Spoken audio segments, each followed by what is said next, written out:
が、土曜日の軍勢を打ち破り、大阪城にいよいよと入場する際に、打ち鳴らした実態の教師を、当時の下田松奉行、今村伝四郎正蘭公が、下田大会祭りとして、伝えたものと言われております。今にしましたのは、清風今3時数分になります。次はにぎやかにおやしなともまりを表示します。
the monkeys is strictly prohibited.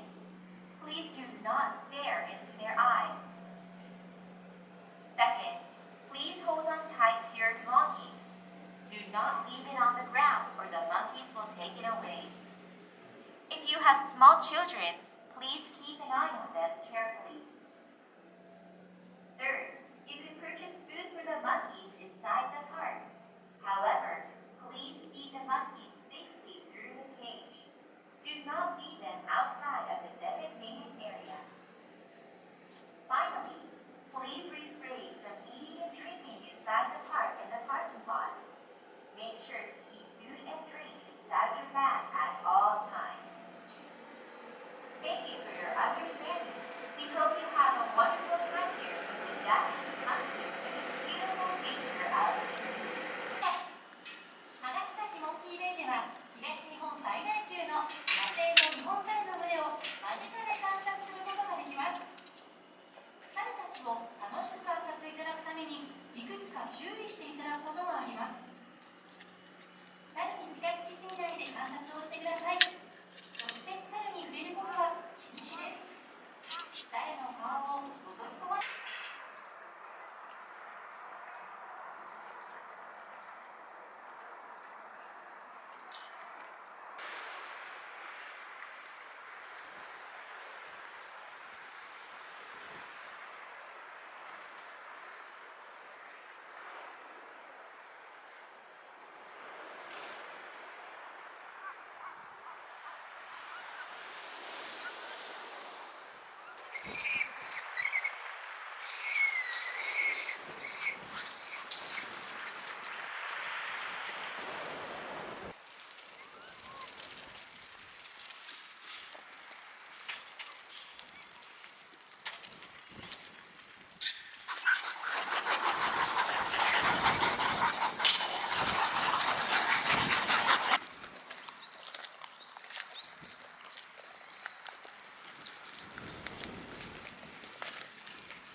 先上吧。那你先上。这儿也行。不上不上。下来。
せ。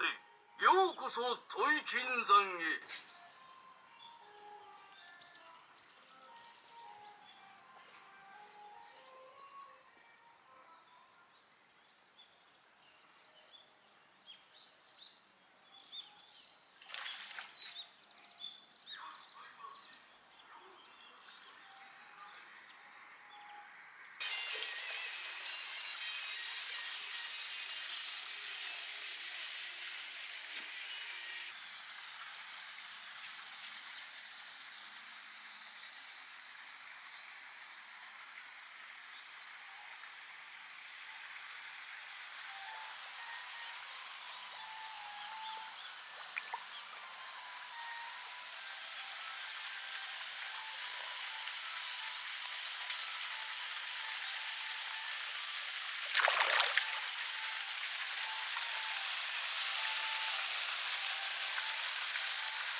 本日は土井金山にお越しいただきありがとうございます。今日は僕たちと一緒に土井金山で楽しんでくださいね。ここ土井金山は今から700年ほど前、当時の足利幕府の手で掘り始められたと伝わっています。そんな昔から？そうだよ。江戸時代に入ると徳川幕府が力を注ぎ、新しい採掘方法や水抜きの方法を導入して金の採掘量を飛躍的に伸ばし、新潟の佐渡金山と名の金山として隆盛を極めたんだ。ここ土井金山ではこの先江戸時代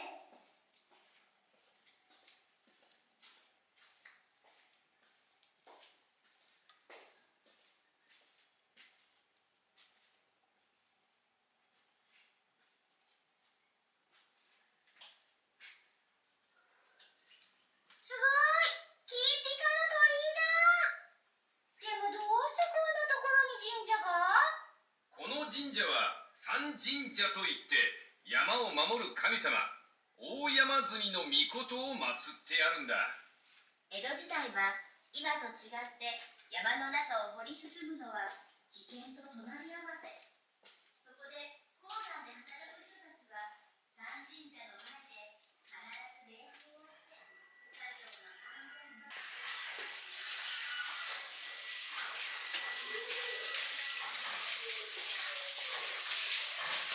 おーい、水をあげるぞ。よっしゃ、あげてくれ。ここでは水を汲み上げる作業の様子を再現しているんだ。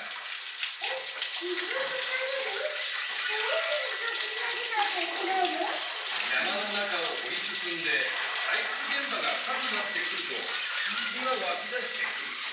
そこで水抜き用の排水路まで火を焚けば炎の中に煙が立ち込めてしまう。そこでいろいろと試した結果、植物から取った油を使っていたんだ。たったそれだけの明かりが頼りだなんてちょっと無駄的な。次の丸太ところでそっちでは何か一生懸命回している人がいるようだけど、あれは校内に風を送っているのよ。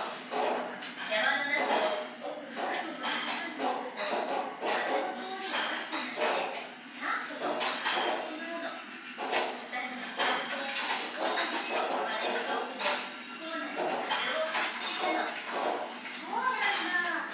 さっきの水から取り、ただ山の中を掘り進むだけではなくていろいろな作業があったんだね。そういうことよ。江戸時代はのみと土と人の力、これが全てだったのよ。そっか、今みたいに便利な深いとこがあったわけじゃないもんね。そういうことよ。機械化。そうだな。明日も精出して頑張ろう。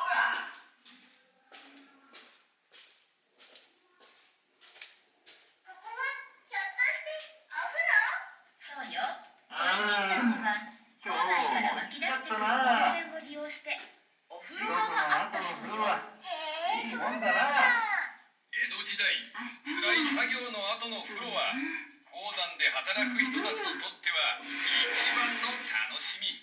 そうだな。作業の後の明日も精出して頑張ろうか。疲れを癒し、明日への活力を蓄えたことでしょうね。それに当時この周辺には土井千軒という町の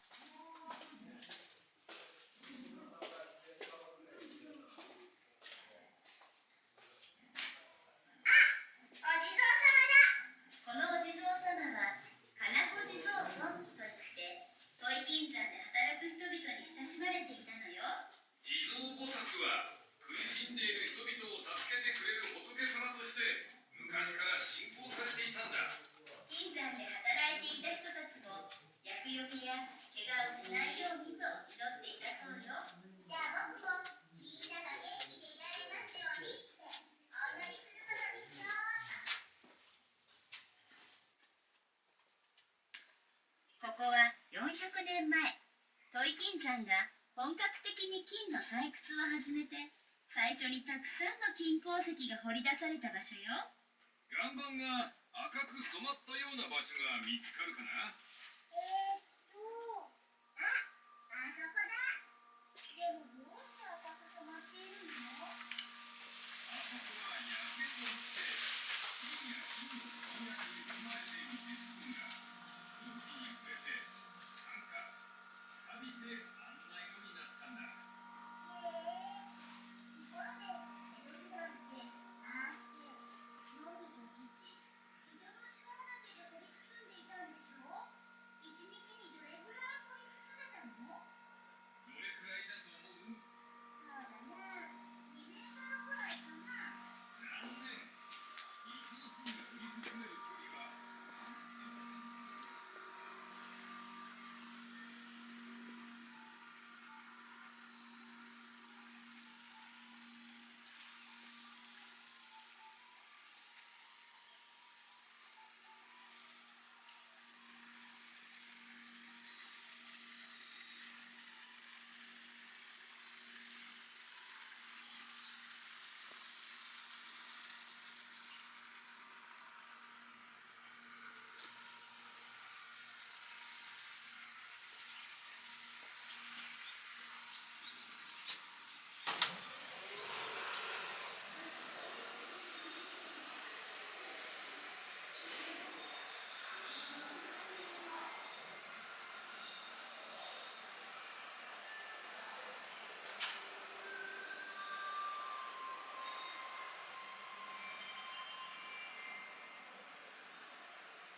ママがやらせて。ちょっとやらせて。